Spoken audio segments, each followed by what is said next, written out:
저는 그 작업방 측정을 담당했던 사람으로서 고민이 될 수밖에 없죠. 과연 어떤 게 진실이냐. 저는 이미 진실을 알고 있었고요. 회사에서는 이 측정을 담당했던 사람으로서 이 서울대학교에서 측정한 결과와 과정이 잘못됐다라고 하는 것을 네가 얘기를 하라. 라고 하는 것이 저한테 요구가 있었고요. 저는 못한다고 했죠. 한 발 더 나아가서 그때 당시에 제가 서울에 올라와서 기자회견을 했어요. 회사에서 벌어지고 있는 이제 그런 상황들에 대해서 그때 포스코 제복을 입고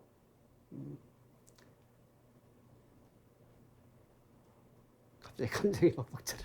포항제철소의 포크스 생산 공장에서 발암 물질인 포크스 오븐 배출 물질인 TOE가 허용 기준치보다 최고 20배까지 발생되고 있으며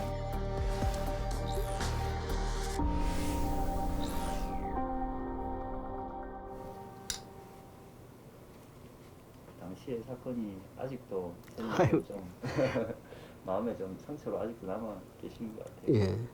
포스코가 완전히 발칵 뒤집혔죠. 회사의 명예가 실추됐다. 그리고 바로 이제 방어를 시작을 합니다. 그 막강한 언론의 네트워크를 통해서 방어를 하기 시작하죠. 방어의 핵심은 뭐냐면 그게 두 가지입니다. 하나는 측정이 잘못됐다라고 하는 거고요. 두 번째는 데이터의 해석이 잘못됐다라고 하는 거예요. 1990년 당시 이윤근 소장은 직업병 사건의 회사 측 담당자였다. 그는 회사에 맞섰다가 안기부 조사까지 받았다. 이후 포스코의 직업병 논란은 진실을 뒤로 한 채 역사 속에 묻혔다. 30년이 지났지만 이런 문제를 가지고 우리가 사회적으로 문제 제기를 하는 이런 상황이 왜 변하지 않았냐. 그러면 그때 뭔가 바뀌었어야 됐는데 왜 바뀌지 않았냐라고 하는 거죠. 열악한 작업 환경 속에서 수십 년간 발암물질에 노출되며 생사의 기로에 서온 사람들.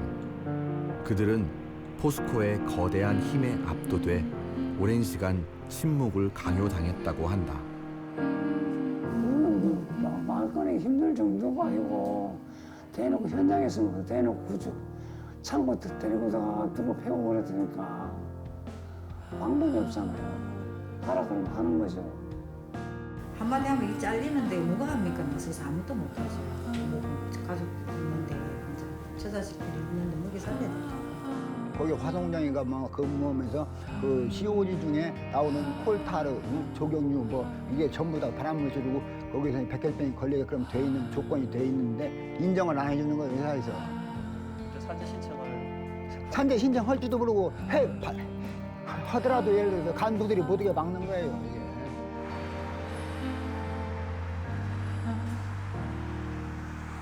포항에 이렇게 퍼져 있는 그런 포스코 그런 문화가 뭐냐면 포스코가 없으면 포항이 망한다, 뭐 어려진다, 뭐 이런 사고방식 가지고 있기 때문에 그런 안전이나 환경 문제에 대해서 얘기하는 것 자체를 상당히 꺼려하시고 지금 그런 게 좀 많이 팽배되는 상태입니다.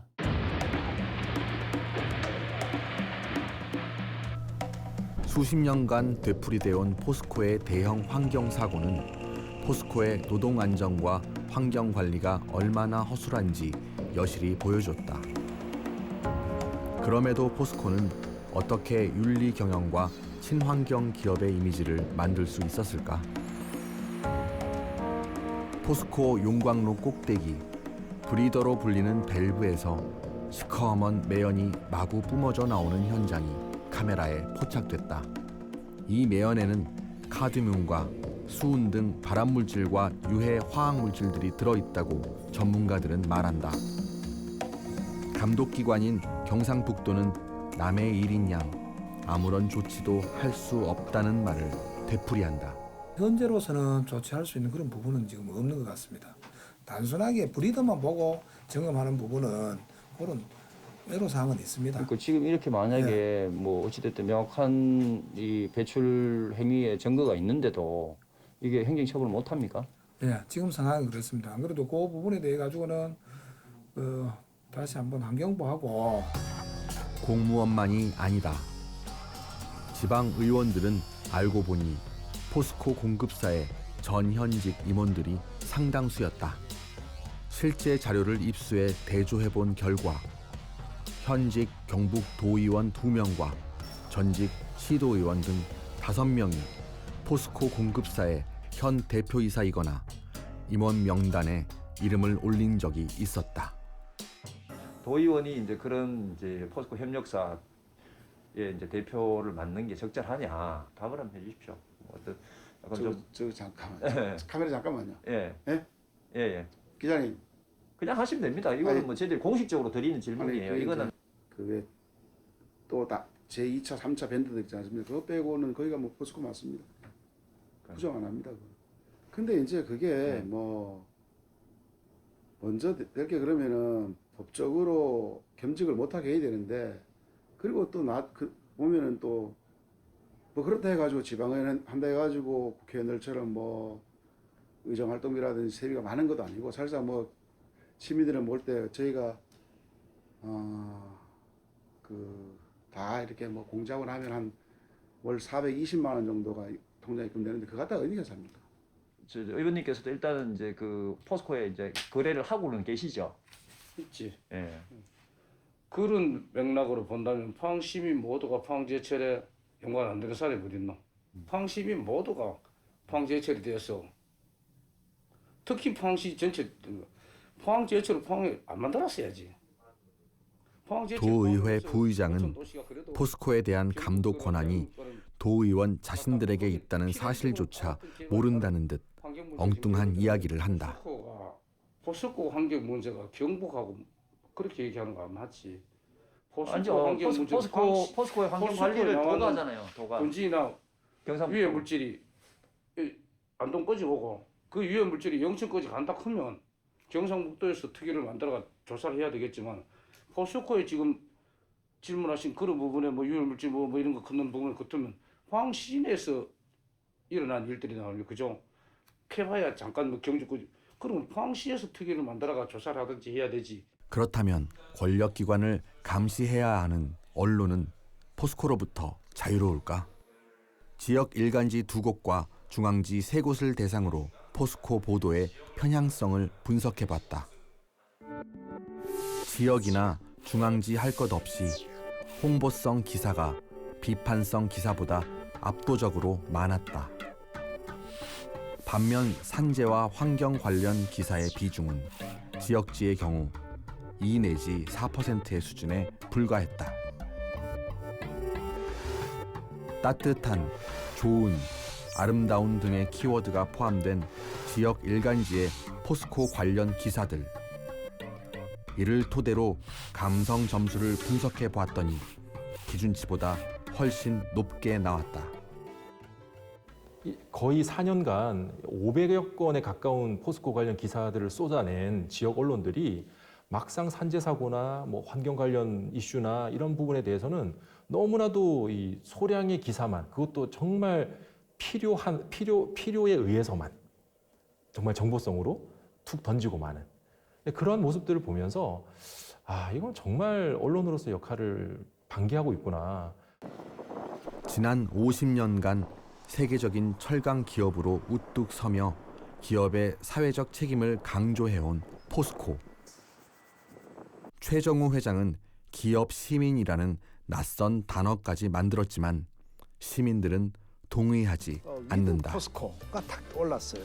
포스코가 더불어 함께 가려면은 또 사회와 함께 가야 된다. 시장, 시의원, 국회의원 다 포스코에서 연관되는 게 있는지 아무도 포스코에 관련해가지고 입 뛰는 사람이 없습니다. 없어요.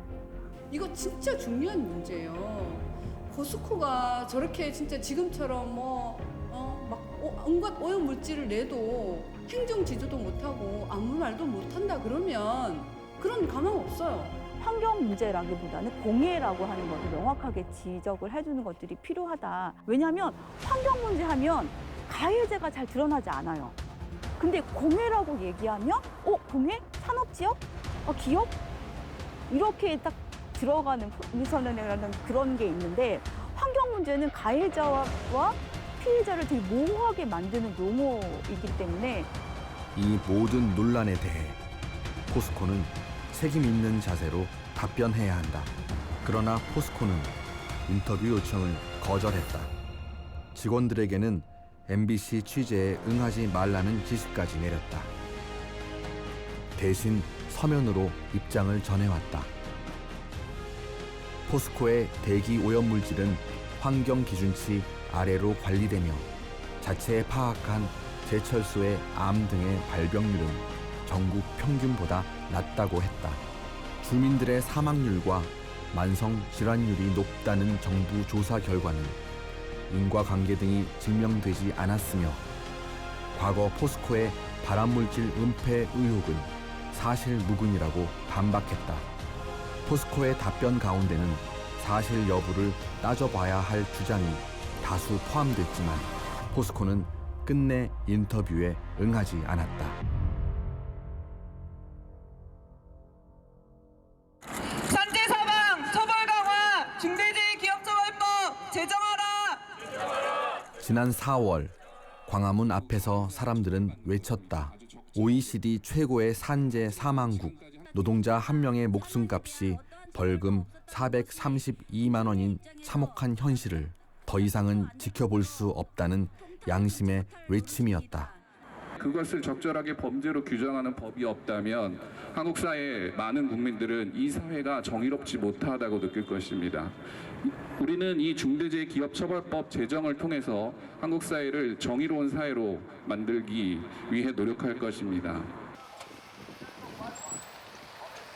중대한 재해가 발생했을 때 기업이 위험을 방지할 의무를 충분히 다하지 않았을 때 그것에 대해서 기업을 형사처벌하겠다는 거고요.